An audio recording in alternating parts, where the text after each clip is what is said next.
Hello student, welcome back to my channel. Today we will discuss here the next topic of current electricity chapter, which is KCL, Kirchhoff's Circuital Law.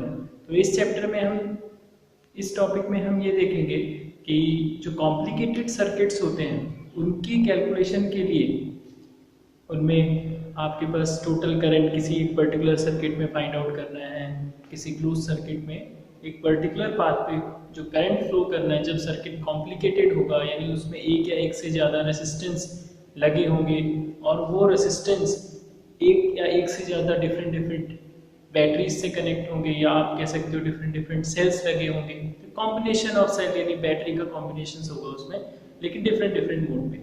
तो उस case में जो complicated circuit होते हैं तो उस case में हम यहाँ पे उनका जो कैलकुलेशन है उसमें करंट फाइंड आउट करना है या आपके पास वोल्टेज फाइंड आउट करना है, मींस जिसको हम पोटेंशियल कहते हैं, तो फाइंड आउट नहीं कर पाते हैं। जैसे हम अभी तक 10th क्लास में सिंपल ये पढ़ी थी कि हमारे पास एक रेजिस्टेंस है किसी सर्किट में और एक बैटरी लग गई, ठीक है, ये सेल है, आप इसको डबल कर दीजिएगा बैटरी हो जाएगा, की लग गई और इसमें हम इजीली फाइंड आउट कर सकते थे अपने पास जो टोटल करंट इस सर्किट में फ्लो हो रही है, सर्किट अगर क्लोज है तो।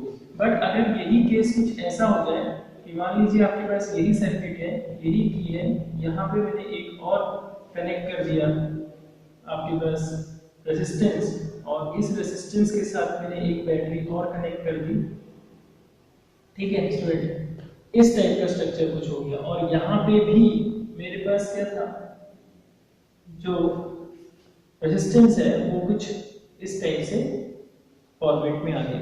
अब ये सर्किट थोड़ा सा कॉम्प्लिकेटेड बन गया है as compare to previous circuit. या हम जैसा 10th क्लास तक हमने स्टडी किया है इलेक्ट्रिक सर्किट के बारे में, तो जब ये सर्किट कॉम्प्लिकेटेड बन गया तो अब इस सर्किट में कैसे हम टोटल जो आपके पास, इसको हमने भी लिखा है यहाँ पे E1 E2 करके रिप्रेजेंट कर देते हैं, E1 और E2, ठीक है।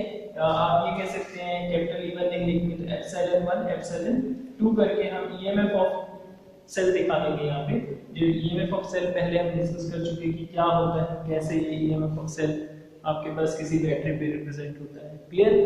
अब उस केस में यहाँ पे जो कॉम्प्लिकेटेड सर्किट है इनको कैसे सॉल्व किया जाए, कैसे इसमें करंट, कैसे इसमें इलेक्ट्रिक पोटेंशियल, ये चीजें फाइंड आउट की जाए।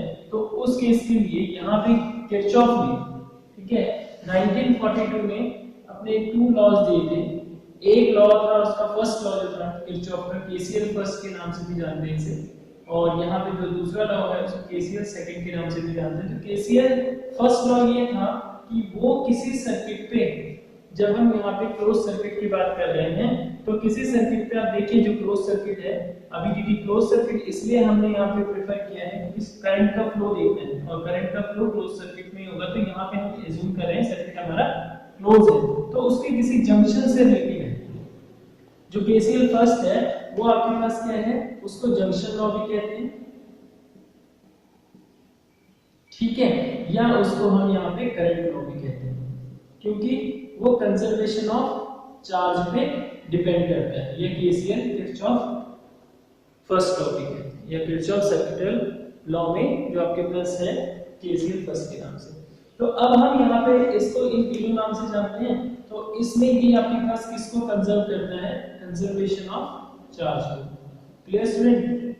तो यहाँ पे जो केसीएल किरचॉफ सर्किटल लॉ है उसमें 1942 में किरचॉफ ने जो कॉम्प्लिकेटेड सर्किट होते हैं उनको सॉल्व करने के लिए अपने 2 लॉज दिए थे, एक केसीएल 1 था और एक केसीएल सेकंड था। केसीएल 1 आपके पास जंक्शन लॉ के नाम से भी जाना जाता है और करंट लॉ के KCL current Kirchhoff's current law के नाम से भी जाना जाता है, और यहाँ पे कंजर्वेशन ऑफ चार्ज पे बेस्ड होता है। और जो इसने दूसरा लॉ दिया था, दूसरा लॉ जो है आपके पास केसीएल सेकंड के नाम से भी जान सकते हैं, Kirchhoff circuital Kirchhoff second law करके भी आप इसे बोल सकते हैं, या आप इसे वोल्टेज लॉ भी बोल सकते हैं, ठीक है आपके पास।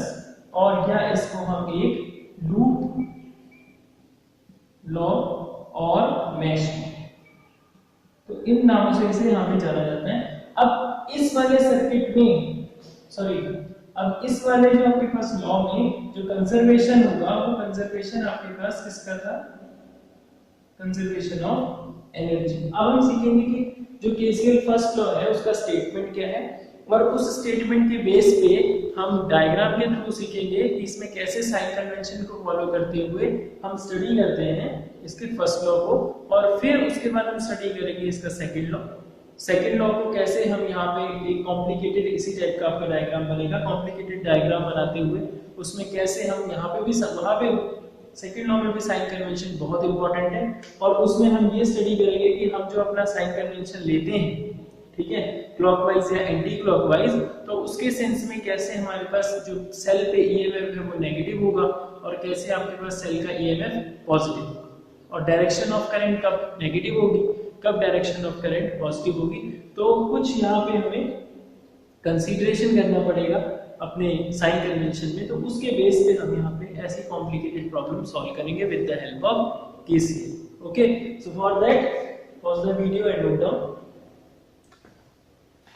So student, see here, आप देख रहे हैं डेफिनेशन यहाँ पे मैंने लिख दी है कि the algebraic sum of the total current at a junction in a closed circuit is equal to 0. It means that जब हम किसी closed circuit की बात करते हैं तो closed circuit में यहाँ पे जो मैंने आपको प्रीवियस डायग्राम में समझाया था कि जो जंक्शन है उसको हम ऐसे स्टडी करेंगे जहाँ पे दो या दो से ज्यादा आपके पास पॉइंट मिल रहे हैं किसी भी वायर की। तो यहाँ पर जो मैं जंक्शन के लिए रिप्रेजेंट करूंगा, एक डॉट सिंबल से रिप्रेजेंट करता हूं, और यहाँ पे डिफरेंट डिफरेंट पाथ क्रिएट करता हूं करंट के लिए, और उसके बेस पे मैं यहाँ पे जो फर्स्ट केसीएल का फर्स्ट लॉ है उसको स्टडी करेंगे। तो student see here, as I have written the algebraic sum of the total current at a junction, ये हमारे पास जो पॉइंट है जैसे कि मैंने आपको बताया कि जंक्शन है, यानी जंक्शन मींस जान रहे हो गया कि आपके पास अगर जंक्शन को हिंदी में कहें तो चौराहा, जहां से 3-4 जगह के लिए रास्ता जा रहा है, तो उस जंक्शन पे यहाँ पे जैसे आप देखते हैं इलेक्ट्रिक बोर्ड पे, आपने इलेक्ट्रिसिटी बोर्ड पे देखा होगा किसी एक में 3 पिन प्लग 4 पिन प्लग होता है, तो उस पे हमें इनपुट होता है और उससे डिफरेंट डिफरेंट आउटपुट्स निकले होते हैं। किसी से हमारा रेफ्रिजरेटर चल रहा होता है, किसी से हमारे पास हमारा आरओ चल रहा होता है, किसी से फैन चल रहा होता है, किसी से कुछ और एप्लीकेशन चल रहे होते हैं। तो वही चीजें हैं, हमारा इनपुट एक वायर होती है, इनपुट एक वायर होती है और वो वायर कनेक्ट होती है हमारे पास स्विच बोर्ड से, और यहाँ डिफरेंट डिफरेंट उसमें प्लग्स लगे होते हैं या डिफरेंट डिफरेंट पॉइंट्स होते हैं 3 पिन प्लग के, उस पे हम यहाँ पे कनेक्ट करके अपने अपने डिफरेंट डिफरेंट एप्लीकेशंस यूज कर सकते हैं। एक जगह से करंट आ रही होगी, एक जगह से करंट जा रही होगी। तो इस केस में जो यहाँ पे पॉइंट है हमारे पास, जहाँ इसके तीनों टर्मिनल और ये जो इनपुट है कनेक्टेड है, वो हमारा जंक्शन हो गया। तो उस बेस पे यहाँ पे हम जंक्शन लॉ को स्टडी करेंगे। According to this law, the algebraic sum of the electric current at a junction in a circuit is 0। Means जब हम किसी इलेक्ट्रिक सर्किट के बारे में बात कर रहे हैं, इसमें से डिफरेंट डिफरेंट करंट्स ले लेता हूं मैं, I1 I2 I3 I4 I5 I6। तो जब हम इन कंडीशंस को लेंगे तो हम देखेंगे कि हमारे पास I1 I2 I3 I6 and I7 also. तो हम देखेंगे कि यहाँ पे हमारे पास डिफरेंट डिफरेंट जो करंट है वो हमारे पास इस जंक्शन के लिए कहीं कोई करंट आ रही है, कोई करंट इस जंक्शन से बाहर की तरफ जा रही है। तो उस केस में इस स्टेटमेंट को आगे फुलफिल करने के लिए हम यहाँ पे साइन कन्वेंशन यूज करेंगे। By sign convention, sign convention का यूज करेंगे, तो हम साइन कन्वेंशन का यूज करके यहाँ पे करंट की डायरेक्शन देंगे। जो करंट आपके पास टुवर्ड द जंक्शन आ रही होगी in the circuit, close circuit, उसको हम पॉजिटिव कंसीडर करते हैं, and the current which is moving or you can say which is flowing away from the junction in the close circuit, उसको हम negative consider करेंगे। तो by sign convention we can say that here, पहले तो आप definition का statement focus करिएगा, the algebraic sum of the total current, the algebraic sum of the total current at a junction in a closed circuit is 0। अब इस case में यहाँ पे जो करंट का algebraic sum 0 होगा, ठीक है। अब उस algebraic sum के 0 होने के लिए हम यहाँ पे जो इसको प्रूव करेंगे वो स्टेटमेंट साइन कन्वेंशन से आएगा, ठीक है स्टूडेंट। तो साइन कन्वेंशन में हम ये लिखेंगे, bye sign convention the current flowing toward the junction is taken as positive in closed circuit, clear, is taken as positive, and the current away from junction is taken as negative, is taken as negative. तो ये हम study करेंगे यहाँ पे किस current को हम positive और किस करंट को नेगेटिव लेंगे। तो student see, therefore we can see that I1, I2, I3, I7 are positive. I1, I2, I3, I7 are positive in by sign convention, and the remaining one I4, I5, I6 are negative. I4, I5, I6 are negative in sign by sign convention. तो यहाँ पे जब हम इसका algebraic sum करेंगे, therefore sum of all current I1, I2, I3, I4 हमारे पास क्या है, नेगेटिव है, तो इसको हम ऐसे लिखेंगे I4, then I5 also negative, I5, then I6 also negative, I6, and then I7 positive, I7। इसका जो हम टोटल, क्योंकि हमारे पास क्या है, जो ये टोटल करंट लिखी है, ठीक है। अब आप खुद देखिए, अगर इस जंक्शन पे आप फोकस करते हैं तो आपको क्या ऑब्जर्वेशन मिलेगा, इस जंक्शन पे जितनी करंट आ रही है, टोटल करंट इस जंक्शन पे, total input current total output current के इक्वल होगा, और इसकी वैल्यू देखते हैं अभी हम क्या होगा। थोड़ा सा इसे पॉज रखिएगा, ठीक है, या इसको हम अपने नेक्स्ट स्टेप में भी लिख लेंगे। क्लियर? तो इसको अभी हम इरेज करते हैं। इससे पहले मैं आपको एक पॉइंट दिखाऊंगा, और उस पॉइंट को आप यहाँ भी समझ सकते हैं, इसको लास्ट में डिस्कस करेंगे। तो अब हमारे पास क्या है कि I1, I2, I3 हमारे पास नेगेटिव करंट हो गए। इसके बाद थोड़ा सा यहाँ स्टडी करते हैं। अब देखिए, किसी जंक्शन पे इस स्टेटमेंट को हम ऐसे भी कह सकते हैं कि किसी जंक्शन के लिए जो टोटल करंट है, total input current according to this statement, or you can say according to KCL 1। Clear? क्योंकि law of conservation of charge पे डिपेंडेंट है, according to KCL 1, or you can say by conservation of charge, you can say total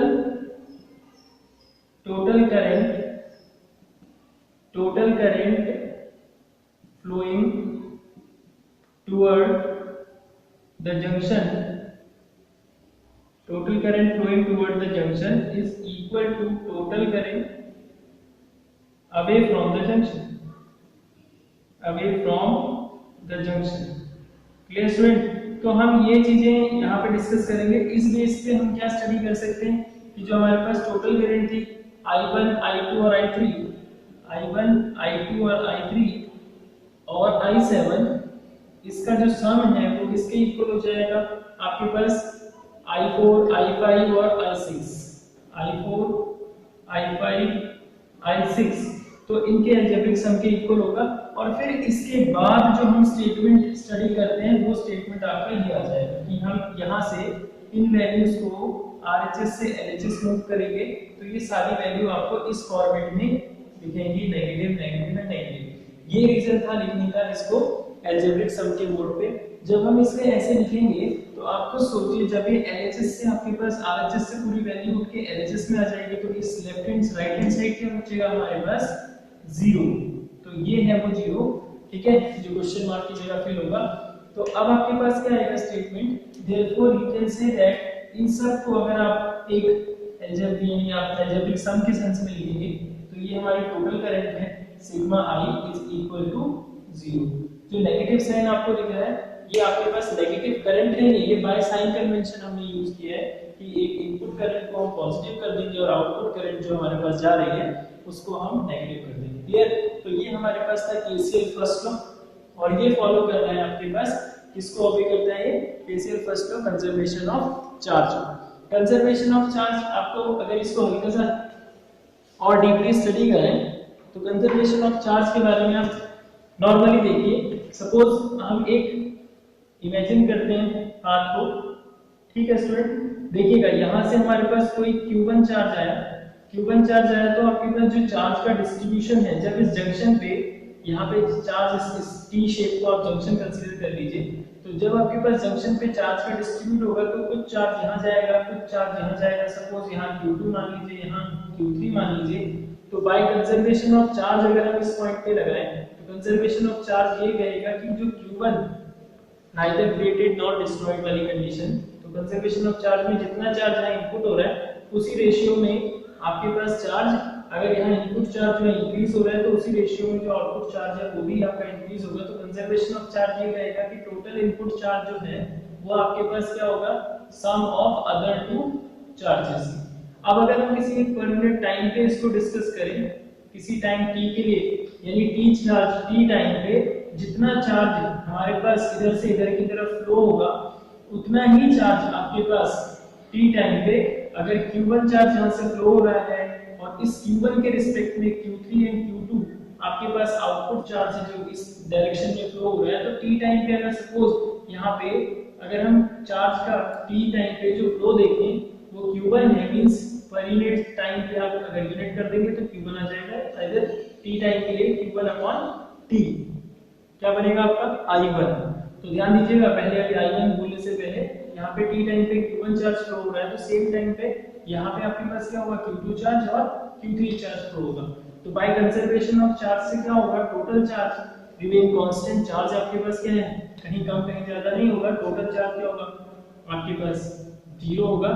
या आप ये कह सकते हैं कि जो इनपुट चार्ज है उतना ही आपके पास अलग अलग पाथ में डिस्ट्रीब्यूट हुआ है। तो अब q1/t को थोड़ा स्टडी करें तो ये i1 बन जाएगा, ये आपका i2 बन जाएगा, ये आपका i3 बन जाएगा। तो यहाँ से हमें क्या मिला कि जो इनपुट करंट है i1 वो है algebraic sum of i2 and i3 का। इसीलिए अगर इस सर्किट पे, तो मैंने आपको एक इमेजिनेशन बताया था, इस पे अगर इस टाइप से हमारा जंक्शन आपके पास मल्टीपल हो, यानी इसमें मोर देन 2 पॉइंट्स हो आउटपुट के, तो उस केस के लिए हमारे पास KCL फर्स्ट कुछ इस फॉर्मेट में आपको मिलेगा। Clear.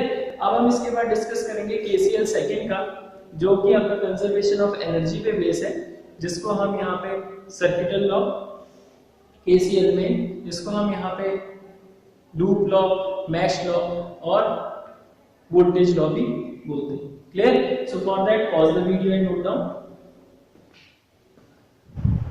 So student, in second law, Kirchhoff के जो सेकंड लॉ में है, KCL सेकंड लॉ, जो वोल्टेज लॉ है, लूप लॉ है, मैश लॉ है, तो उसको स्टडी करने के लिए जब हम देखेंगे तो आपको कुछ ऐसा कॉम्प्लिकेटेड सर्किट मिलेगा। इसमें क्या है, क्लोज्ड सर्किट नंबर 1, और इसमें यहाँ पे दो अलग अलग यहाँ पे लूप बन रहे हैं या मैश बन रहे हैं, एक आपका ये है और एक आपका ये है। तो इसके लिए जब हम स्टडी करेंगे सेकंड लॉ की KCL, तो उस केस में अब इनकी कैलकुलेशन के लिए हम यहाँ KCL का सेकंड लॉ यूज करेंगे। सेकंड लॉ वोल्टेज लॉ भी होगा या लूप लॉ या मैश लॉ के नाम से भी जाना जाता है। इसका जो स्टेटमेंट मैंने आपको यहाँ लिखा है, इसमें लिखा है the algebraic sum of change in electric potential or potential of a circuit in closed path is 0। ठीक है। तो यहाँ पे जो चेंज इन पोटेंशियल होगा डेल्टा V, वो उसकी वैल्यू क्या होगी, 0 होगी। तो अब ये 0 है, तो इस स्टेटमेंट को हम इस फॉर्मेट में भी कह सकते हैं कि अगर आप ध्यान दें, you know that relation between V, E and I R, अगर आपको ध्यान होगा तो आप इस रिलेशन को V is equals to E minus I R करके आपने स्टडी किया होगा। अगर यहाँ पे हम इस रेजिस्टेंस को अगर कैपिटल सेंस में लिखा है और इस EMF को तो चलो ठीक ही है, E ही सही है, तो उस केस में आप ये भी लिख सकते हैं, अगर हम इसे अलजेब्रिक सम करें, मींस आप इसी फॉर्मेट को, इस फॉर्मेट से आप इसकी एक दूसरी स्टेटमेंट निकाल सकते हैं। अगर इसको हम change in potential delta V को डेल्टा V से रिप्रेजेंट करते हैं, जो पोटेंशियल में चेंज है डेल्टा V आ जाए, और EMF E है और IR की रिप्रेजेंटेशन ऐसी है, तो यहाँ पे सिग्मा डेल्टा V को ऐसे भी लिखा जा सकता है, sigma of E means algebraic sum of all the EMF in the given circuit plus sigma of product of current and their corresponding resistance IR। तो हम इस स्टेटमेंट को ऐसे भी लिख सकते हैं कि ये आपके पास सेकंड लॉ के हिसाब से जो अलजेब्रिक सम होगा EMF और current and the resistance product of resistance. तो अब इस कंडीशन को by the first statement is this, or you can say that, or we can write the sum of algebraic sum of EMF of cells in circuit and the algebraic sum of the product of current and their respective resistance is 0. It means student आप ये लिख सकते हैं कि इस delta V की जगह आप ये लिख सकते हैं, अगर हम यहाँ पे कंसीडर करते हैं E1 E2 E3 E4 या सॉरी अगर यहाँ पे हम कंसीडर करते हैं एप्सिलॉन 1 एप्सिलॉन 2 एप्सिलॉन 3 इस टाइप से, अगर एप्सिलॉन से हम ईएमएफ ऑफ सेल को दिखा रहे हैं तो उस केस में अगर आपके पास जो अलजेब्रिक सम है सारे सेल्स के ईएमएफ का वो E है, और जो हमारे पास करंट और उसका जो रिस्पेक्टिव रेजिस्टेंस है, जैसे I1 का रिस्पेक्टिव R1 है, I3 का R3 है, I2 के लिए R2 है, उनका जो अलजेब्रिक सम का प्रोडक्ट है वो क्या होगा 0।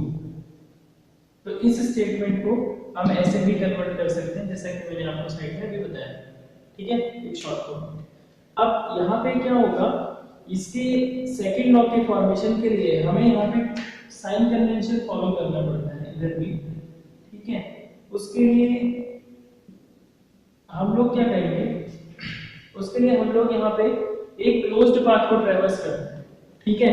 ट्रेवर्स a closed path in a circuit either in clockwise direction और एंटी क्लॉकवाइज डायरेक्शन। तो आप यहाँ पे पाथ को कवर करेंगे, मान लेते हैं हम ये पाथ ऐसे कवर कर देते हैं। लूप 1 में हमारे पास in this circuit if suppose इसकी जो ट्रेवर्स पाथ में जो मैश बनाया है लूप है उसकी डायरेक्शन क्या है आपके पास क्लॉकवाइज डायरेक्शन, और इसमें क्या है एंटी क्लॉकवाइज डायरेक्शन। ऐसे दो अलग-अलग जो लूप है लूप 1 और लूप 2 में हमने डायरेक्शन ली थी। अब इन जो हमारे थ्रू जो आपके पास मूवमेंट है आइदर इन क्लॉकवाइज डायरेक्शन और anti clockwise direction, according to this movement we will opt to sign convention here. पहले केस में यहाँ पे पहला साइन कन्वेंशन ये होता है कि किस केस में हमारा जो ईएमएफ ऑफ सेल है वो पॉजिटिव होगा और किस केस में ईएमएफ ऑफ सेल नेगेटिव होगा। अगर तो हमारी जो कन्वेंशन की जो डायरेक्शन है जो हमने यहाँ पे आपके पास एज्यूम किया हुआ है, जो पाथ को कवर किया हुआ है क्लॉकवाइज या एंटी क्लॉकवाइज जो ट्रेवर्स पाथ है, तो उस केस में अगर हमारा जो पाथ का मूवमेंट है from the positive terminal to negative terminal अगर जा रहा है तो हम उस केस में जो ईएमएफ ऑफ सेल है वो पॉजिटिव लेंगे। और अगर हमारा जो मूवमेंट है वो इस फॉर्मेट में है कि जो हमारा पाथ है जो हमने ट्रेवल करने की जो पाथ लिया है ट्रेवर्सिंग पाथ, वो पाथ आपके पास क्या है उसकी डायरेक्शन, अगर ट्रेवर्सिंग पाथ की डायरेक्शन नेगेटिव से पॉजिटिव की तरफ जा रही है तो उस केस में ई को हम नेगेटिव लेंगे। सिंपल सी बात है, अगर हमारे पास मूवमेंट में पहले नेगेटिव टर्मिनल आएगा तो ई को नेगेटिव ले लेंगे, ईएमएफ ऑफ सेल को एप्सिलॉन को सॉरी ई को एप्सिलॉन को नेगेटिव ले लेंगे, और अगर पहला हमारे पास पॉजिटिव टर्मिनल आ रहा है तो एप्सिलॉन को हम पॉजिटिव ले लेंगे। ऐसे आप समझिएगा, पहली कंडीशन तो ये है। दूसरा जो इसका साइन कन्वेंशन है उसमें ये फोकस करना होता है कि जब हम किसी एक पाथ के अराउंड या एंटी क्लॉकवाइज या क्लॉकवाइज डायरेक्शन में अगर मूवमेंट कर रहे हैं, ठीक है, कंसीडर कर रहे हैं एक किसी क्लोज मैश में, तो उस केस में अगर हमारी जो डायरेक्शन है वो डायरेक्शन अगर करंट के डायरेक्शन के अराउंड है, इसकी डायरेक्शन और इसकी डायरेक्शन सेम है, तो उस केस में जो प्रोडक्ट ऑफ I3 है और उसका जो कॉरस्पॉन्डिंग रेजिस्टेंस है R3, इन दोनों का प्रोडक्ट क्या आएगा पॉजिटिव आएगा। और अगर हमारी डायरेक्शन का फॉर्मेट ऐसा है, जैसे इसी को अगर हम आप पूरा कंप्लीट करिएगा, अगर हमारी डायरेक्शन जो है इस सेंस में आने जा रही है कि आपके पास सपोज अगर इसकी डायरेक्शन कुछ ऐसे हो जाती तो हमारी डायरेक्शन आप देखिए करंट की डायरेक्शन I1 और हमारी डायरेक्शन जो है आपके पास क्या है वो दोनों एक दूसरे के अपोजिट है। हमारे यहाँ पे जो आपके पास पाथ जो हमने कंसीडर किया साइन कन्वेंशन के लिए जो पाथ है उसकी डायरेक्शन में आपका क्लॉकवाइज है और करंट एंटी क्लॉक मूव कर रहा है, दोनों अपोजिट है, तो उस केस में I1 और उसका जो कॉरस्पॉन्डिंग रेजिस्टेंस है R1 वो क्या हो जाएगा I1 R1 आपका नेगेटिव हो जाएगा। बात समझ में आई? तो यहाँ पे दो चीजों को मूवमेंट करना है, अगर ट्रैवर्सिंग पाथ के अलोंग करंट फ्लो हो रही है तो उस केस में पॉजिटिव आएगा product of current and resistance, अगर ट्रैवर्सिंग पाथ के अपोजिट डायरेक्शन में हमारे पास करंट फ्लो हो रही है, तो उस करंट और उसके जो रिस्पेक्टिव रेजिस्टेंस का जो प्रोडक्ट है वो क्या आएगा, नेगेटिव आएगा अगर अपोजिट है। क्लियर? तो इन दो साइन कन्वेंशन को हम फॉलो करेंगे। इसके लिख लेंगे कि if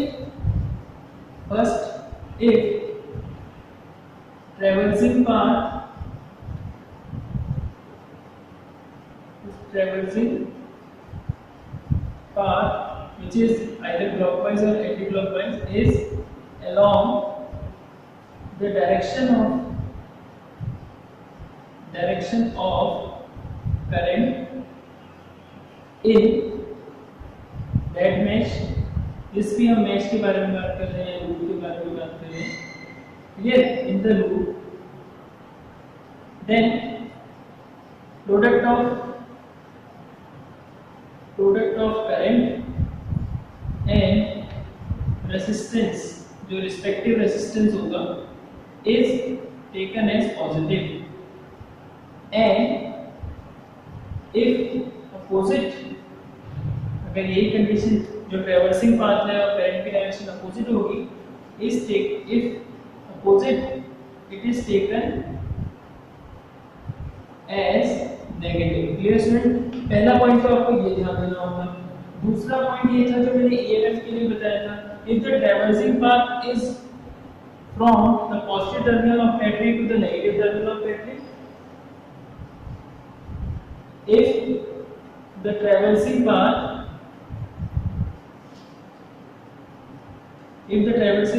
is from positive to negative terminal in cell or battery,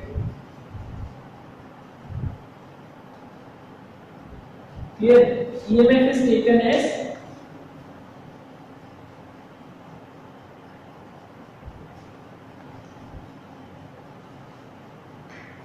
second point को मैं दोबारा से लिख लेता हूँ, नीचे शायद आपका शो नहीं होगा उतना। Second point is if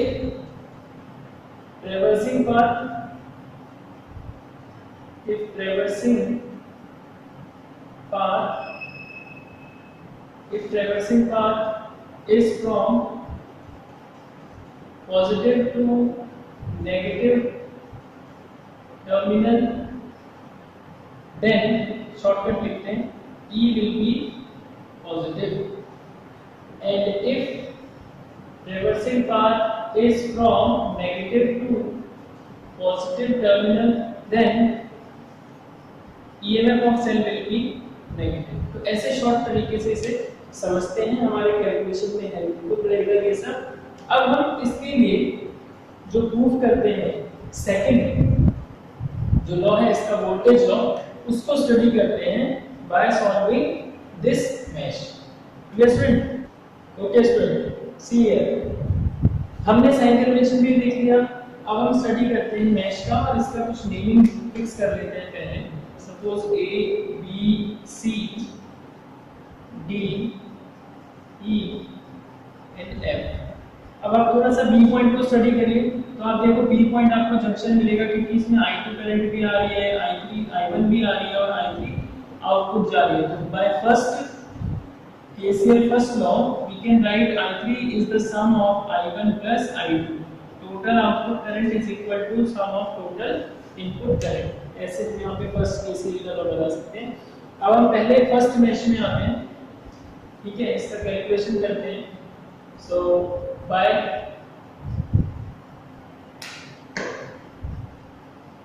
from diagram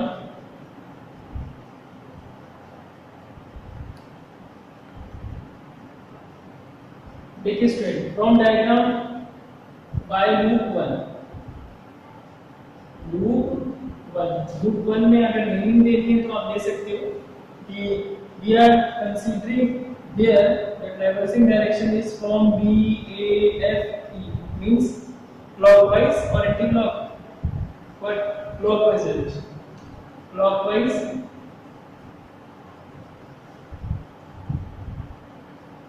traversing, on clockwise traversing, or you can say clockwise traversing या on traversing clockwise, ठीक है।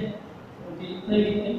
तो इसको अगर हम स्टडी करें तो देखिए स्टूडेंट, इसमें डायरेक्शन फोकस करिए, आपके पास कौन पॉजिटिव होगा कौन नेगेटिव होगा, इसकी डायरेक्शन ईएमएफ से स्टार्ट करते हैं from diagram.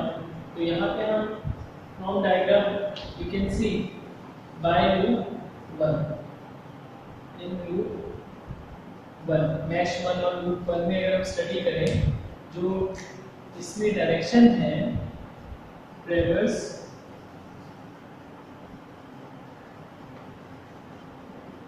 in a closed path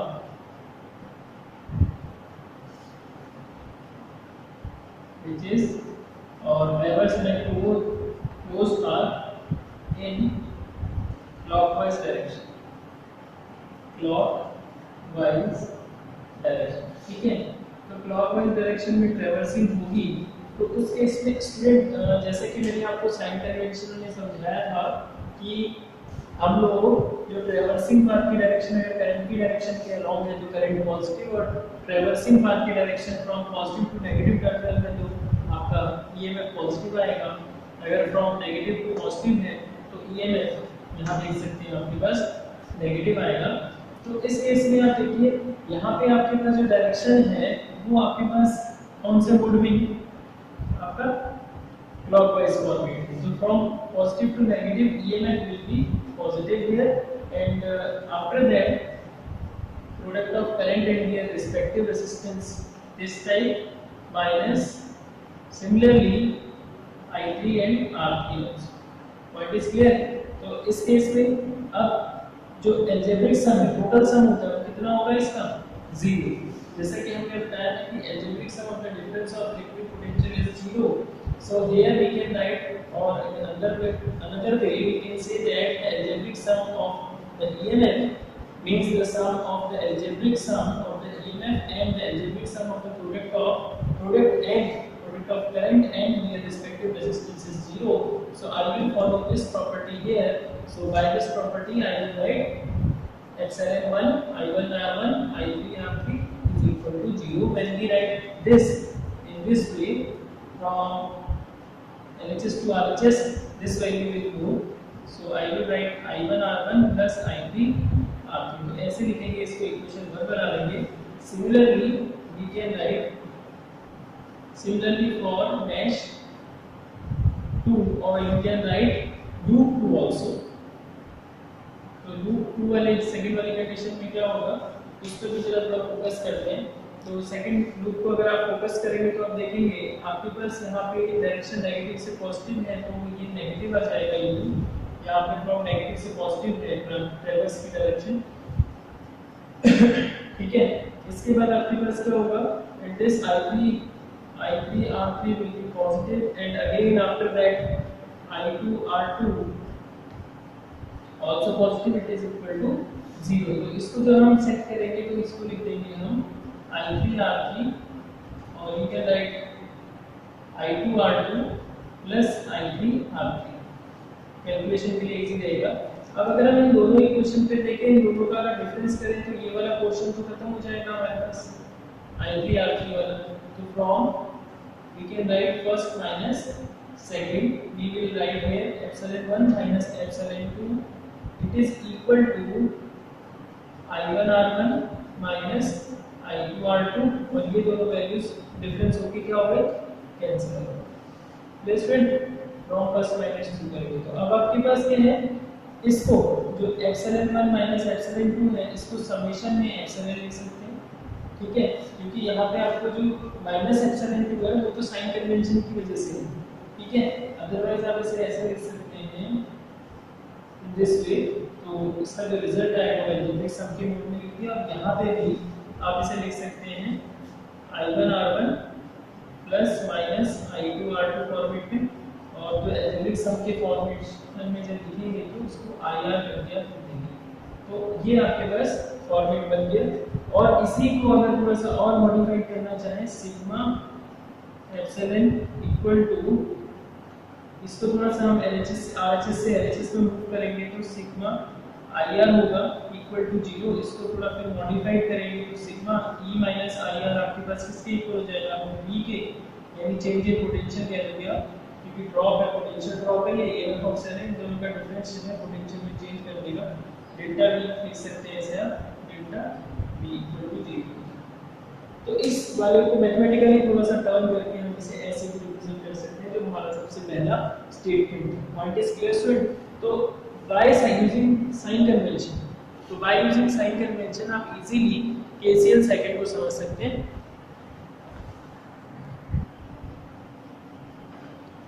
So student, see here one numerical which is based on KCL. Clear? Kirchhoff's circular law पे based ये numerical है। इसके numerical का statement है कि two cells हैं, 2 volt and 1 volt, 2 cells 2 volt and 1 volt, internal resistance 1 ohm and 2 ohm, clear? Respectively positive terminal of the cell, इनके जो positive terminal है वो 10 ohm की 10 ohm की जो वायर है उससे इंटरकनेक्टेड है, और जो नेगेटिव टर्मिनल है वो 4 ohm की वायर से इंटरकनेक्टेड है, और इन दोनों वायर्स के जो मिड पॉइंट है E और F पे उससे इंटरकनेक्ट करके एक 10 ohm रेजिस्टेंस को लगा दिया। जब मिड पॉइंट पे है तो ठीक जितनी भी लेंथ ये भी होगी उसके ठीक मिड पॉइंट होगा E, तो इसका जो 10 ohm रेजिस्टेंस है वो 5 करके डिवाइड हो गया, इसी 4 ohm जो है वो 2 ohm करके डिवाइड हो गया है, ठीक है, अकॉर्डिंग टू दिस स्टेटमेंट। अब उसके बाद हमको फाइंड आउट क्या करना है कि जो हमारे पास ये I1 और I2 करंट है, जो यहाँ आगे इस स्टेटमेंट में I1 I2 लिखा हुआ है, ये स्टेटमेंट ऐसे भी आ सकता है कि find the current which is flowing from the each cell, means current respect to each cell, हर एक सेल के थ्रू जो करंट निकल रही है उसकी वैल्यू हमें फाइंड आउट करनी है। और जो हमारे पास EF की जो 10 ohm की रेजिस्टेंस वायर लगी हुई है, इस वायर के लिए कितना यहाँ पे इस पे पोटेंशियल डिफरेंस होगा E और F के टर्मिनल के बिटवीन, उसको भी हमने फाइंड आउट करना है। मतलब यहाँ पे हमने जब पोटेंशियल यहाँ पे और इन टर्मिनल पे जब हम वोल्टमीटर लगाएंगे तो कितना पोटेंशियल डिफरेंस आएगा इन दो पॉइंट्स से, उसको हमने कैलकुलेट करना है। क्लियर? तो अब देखिए सबसे पहले हम जब इसको यूज करेंगे केसीएल की हेल्प से, तो इसके लिए हमें यहाँ पे केसीएल सेकंड यूज कर लेते हैं। पहले तो फर्स्ट लेते हैं। फर्स्ट में I1 करंट यहाँ पर है, I2 करंट यहाँ है, ये आपके पास क्या हो गया, जंक्शन हो गया E पॉइंट। तो E पॉइंट पे दोनों करंट मीट होगी और इस डायरेक्शन में मूव करेगी, तो इस डायरेक्शन में करंट क्या होगी, I1 और I2 का सम हो जाएगी। अगर आप चाहते हैं तो इसे I3 करके भी नोट कर सकते हैं। तो ये करंट यहाँ से मूव होगी, यहाँ जाएगी और फिर I1 अपने रास्ते और I2 अपने रास्ते। तो जब हम यहाँ पे देखते हैं कि जैसे कि मैंने आपको बताया था कंजर्वेशन ऑफ एनर्जी को सपोर्ट करता है, ऐसा क्यों? क्योंकि यहाँ जब करंट फ्लो हो रही है सर्किट पे, इसका मतलब कि चार्ज आपके पास एक पूरे क्लोज्ड पाथ पे from this positive terminal to negative terminal motion कर रहा है, यानी आपके पास आपका क्या है, उसका जो क्लोज्ड पाथ है, चार्ज का जो ट्रैवलिंग जो ट्रैवर्सिंग पाथ है वो क्या है आपका क्लोज्ड है। और जो क्लोज्ड पाथ को अगर हम डिस्कस करें इलेक्ट्रोस्टैटिक के बेस पे, और आपको पता है कि जो फोर्स है आपके पास वो क्या है, कंजर्वेटिव नेचर है, जो चार्ज पे लगने वाला जो फोर्स है क्या है, कंजर्वेटिव इन नेचर है। और दूसरी बात आपके पास जब पूरा चार्ज आपके पास क्लोज्ड पाथ पे ट्रैवल कर रहा है क्लोज्ड सर्किट में, तो उस केस में जो क्लोज्ड पाथ पे किया गया वर्क क्या होता है, जीरो होता है, ठीक है। तो इस सेंस से हम यहाँ पे कह सकते हैं कि इस फैक्ट से इलेक्ट्रोस्टैटिक के जो इस फैक्ट से हम ये कह सकते हैं कि यहाँ पर जो केसीएल सेकंड है उसमें चार्ज के पास कोई एनर्जी नहीं होगी due to their one complete revolution in closed path. तो जब कोई एनर्जी नहीं होगी तो एनर्जी ना आपके पास लॉस हुई ना क्रिएट हुई, एनर्जी जो थी वैसे की वैसे थी, यानी कंजर्व थी। तो इसलिए कंजर्वेशन ऑफ एनर्जी को फॉलो करना है। अब हम बात करते हैं यहाँ पे इसके न्यूमेरिकल की। न्यूमेरिकल पे देखिए सबसे पहले I1 I2 यहाँ पे मैंने जंक्शन लॉ बता दिया आपको, ठीक है, उसको यहाँ स्टेटमेंट में डिस्कस नहीं करने ज़्यादा, सीधा आ जाते हैं बाय लूप पर। फर्स्ट लूप पे देखते हैं, हम एक पूरा जो ट्रैवर्सिंग पाथ है, हम एक ट्रैवर्स करते हैं क्लोज पाथ को। एक फर्स्ट लूप में हमने यहाँ पे जो पाथ है वो एंटी क्लॉकवाइज ले लिया, और जो सेकंड लूप है उसको हमने क्लॉकवाइज डायरेक्शन में ट्रैवर्स कर दिया है क्लोज पाथ, ठीक है। अब इसके बेस पे हम यहाँ पे साइन कन्वेंशन को फॉलो करते हुए क्वेश्चन को सॉल्व करेंगे। देखिए जब हम बात कर रहे हैं मैश 1 की, तो उस केस में जो डायरेक्शन है वो आपके पास है anti clockwise, or anti clockwise direction में हम इसको हम E1 मान लेते हैं थोड़ी देर के लिए, और इसको E2 या एप्सिलॉन 1 और एप्सिलॉन 2 भी समझ सकते हैं। तो इसको हमने एज्यूम कर दिया, ठीक है। तो अब अगर हम मैश 1 में देखते हैं तो फ्रॉम नेगेटिव टू पॉजिटिव है, तो इसका E1 नेगेटिव आएगा। और आगे देखिए I1 की डायरेक्शन आपके पास क्या है, यहाँ पे एक चीज और ध्यान देना बच्चों, आपके पास ये 1 ओम है इंटरनल रेजिस्टेंस, 2 ओम है इंटरनल रेजिस्टेंस, इसके रिस्पेक्ट में जो इसको R1 और इसको R2 भी आप कह सकते हो, और ये एक्सटर्नल रेजिस्टेंस है, ठीक है, इसको आप R1 कह दो यहाँ पर, और इसको हम यहाँ पे कह देंगे R2 कह दो, एंड यहाँ पे R3 कह दो आप, ठीक है, इसको R4 कह दो, अपने अकॉर्डिंग इसको आप नेम दे सकते हैं डालते हैं, क्लियर। तो अब यहाँ पे थोड़ा सा देखिए, इवन नेगेटिव आया उसके लिए जो आपके पास डायरेक्शन ऑफ करंट और इंटरनल रेजिस्टेंस सेम है, तो आपके पास क्या हो जाएगा प्लस, और आपको इंटरनल रेजिस्टेंस और ये जितने रेजिस्टेंस है डायरेक्शन में देखिए R1 into I1 हो जाएगा, I1 into R1 हो जाएगा, प्लस इसकी डायरेक्शन और करंट की हमारी जो रिवर्सिंग डायरेक्शन है और करंट की सेम है, तो देखते रहिए जो प्रीवियस नॉलेज है उसके बेस पे। Then I1 R3, then फिर ये क्लोज करके इधर से होगा, ठीक है, देन ये आपके पास पूरा कंबाइंड होगा क्लोज पाथ, उसके इससे क्या होगा R2 into I1, I1 into R2, clear. इनका जो सामने क्या आएगा 0 आ जाएगा। तो देखिए स्टूडेंट, अब आगे बढ़ते हैं, वैल्यू रखते हैं इसकी, ये कितना था आपका 2 वोल्ट का था, प्लस I1 I1 I1 सब कॉमन ही है आपके पास, वेट यहाँ पे जो 10 ओम वाला रेजिस्टेंस है इसको हमने IP कॉल किया हुआ है, इसके लिए हमारे पास जो रेजिस्टेंस वेट स्टूडेंट, जो IP के लिए जो करंट है वो I1 प्लस I2 है, I1 plus I2 of R। अब देखिएगा यहाँ पे इसके बाद क्या होगा कि हम यहाँ पे इसकी वैल्यू रखेंगे -2, I1 R1 I1 and I1 same condition है, तो इनमें से हम I1 कॉमन ले सकते हैं, I1 कॉमन ले लिया, R1 capital R2, and after that इसमें भी हम फिल्टर कर सकते हैं, ठीक है, इसको थोड़ा स्टडी करते हैं। इसमें क्या होगा I1 R3 यही आ जाएगा, एंड प्लस I2 R3 हो जाएगा 0, -2 प्लस I1 की वैल्यू हमारे पास कुछ नहीं पता है, I1 ऐसे ही रेजिस्टेंस हमारे पास है, इंटरनल है 1 इस केस के लिए, और ये है आपके पास 5 ओम, और R2 आपके पास है 2 ओम, और एक R3 जो है आपके पास वो है 10, प्लस I2 अननोन, R3 की वैल्यू 10 इक्वल टू 0, तो ये होगा -2 प्लस 10 to 12, 12 और 6 18 I1 प्लस 10 I2। मैथ का क्वेश्चन बनेगा अभी यहाँ पे, मैथमेटिक्स के क्वेश्चन की तरह ही आप इसे सॉल्व करेंगे, इक्वल्स टू 2। ये पहले मैच को सॉल्व करके इक्वेशन का फॉर्मेट कुछ ऐसा मिला, and by loop second loop by mesh 2 we can see, इसमें क्या है आपके पास डायरेक्शन जो है एंटी क्लॉकवाइज है, जो रिवर्सिंग की डायरेक्शन है इसको आप नोट कर सकते हैं, और इसमें क्या है आपके पास क्लॉकवाइज डायरेक्शन,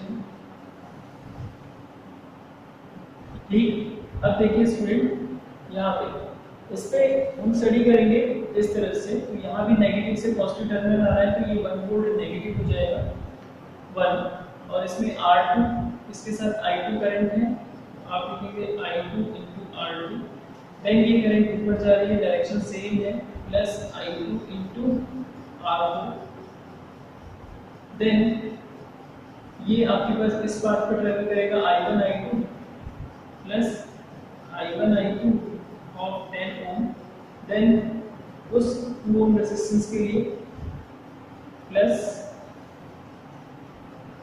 I2 into उस 2 ओम रेजिस्टेंस का नाम R5 कंसीडर करते हैं, किया हुआ है तो वहीं पे लिख देंगे इक्वल टू 0। अब वैल्यू सब्स्टिट्यूशन कर देंगे इस पे, -1 plus I2 R2 substitution, R2 हमारे पास 2 ओम है, I2 पता नहीं है, वैसे I2 कॉमन ले लीजिए, यहाँ से भी I2 है, यहाँ भी I2 है, इनमें भी I2 है, ठीक है, और आप यहाँ भी I2 कॉमन ले लीजिए, तो आपके पास I2 जब कॉमन लेंगे तो आपके पास R2 R4 कैपिटल में, एंड देन 10 ओम जो रेजिस्टेंस था वो हमारे पास R3 था, यहाँ पे इसे हम R3 कंसीडर कर लेते हैं थोड़ी देर के लिए, देन R5 क्लियर। और इसके साथ हमारे पास क्या बचा I1 और R3, I1 R3 equal to 0। अब हम वैल्यू सब्स्टिट्यूट करेंगे, I2 ऐसे ही रहेगा, देखिएगा कितना है आपके पास वैल्यू इसका 2 ओम, then R4 5 Om, then R3 10 ohm, then again 2 ohm. Clear? So after this I1 is I1 ऐसे रहेगा, फिर R3 की वैल्यू कितनी है 10, तो इसको हम लिख देंगे 10 I1 equal to 0। तो इसकी वैल्यू जो है आपके पास 10 to 12, 12 and 5 17 और 19 19 प्लस 10 I1, ठीक है, and -1 equal to 0, 10 I1 plus 19 I2, इसको हम ऊपर लिख देंगे। देखिए स्टूडेंट, हमारे पास जो कैलकुलेशन आया 10 I1 plus 19 I2 minus 1 equal to 0, ये हमारे पास सेकंड इक्वेशन। फर्स्ट और सेकंड को सॉल्व करेंगे from first and second. First और सेकंड की जब हम सॉल्व करेंगे तो देखिए क्या मिलेगा हमें, यहाँ पे थोड़ा मैथमेटिकल कैलकुलेशन होगा। Let's see 18 I1 10 I2 is equal to 2 and then this is 10 I1 plus 19 I2 is equals to 1। इसको हम इक्वल के इस तरफ ले जाते हैं तो डायरेक्ट में 1 लिख देते हैं, इसको यहाँ से हटा देते हैं। क्लियर? तो फॉर्मेट कुछ ऐसा है। अब हम इसे सॉल्व करते हैं। This is our question number first, this is our question number second. So after solving this, multiplied by 10, multiplied by 18, you know, so it is 180 I1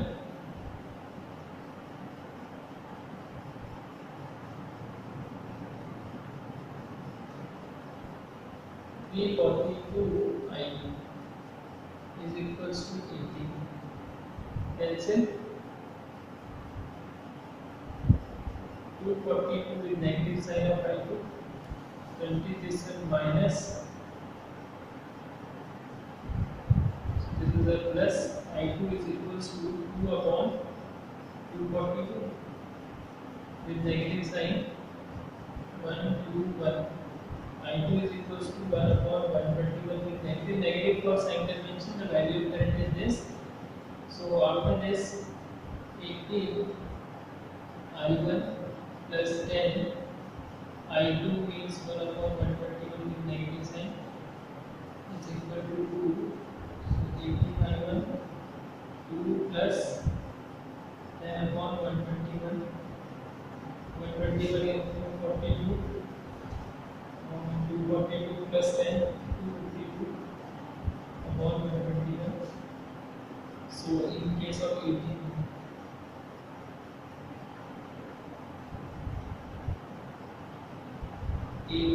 I1 is equals to 2 upon 121, 18 18 will be 18, 18 will be 18 and 7 carry 18 4 just 17, so it will be I1 is equals to 40 upon 121।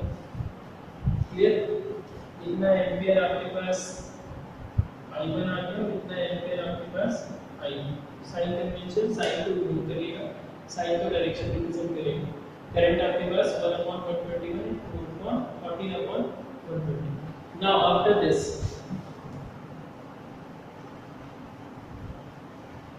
we will find here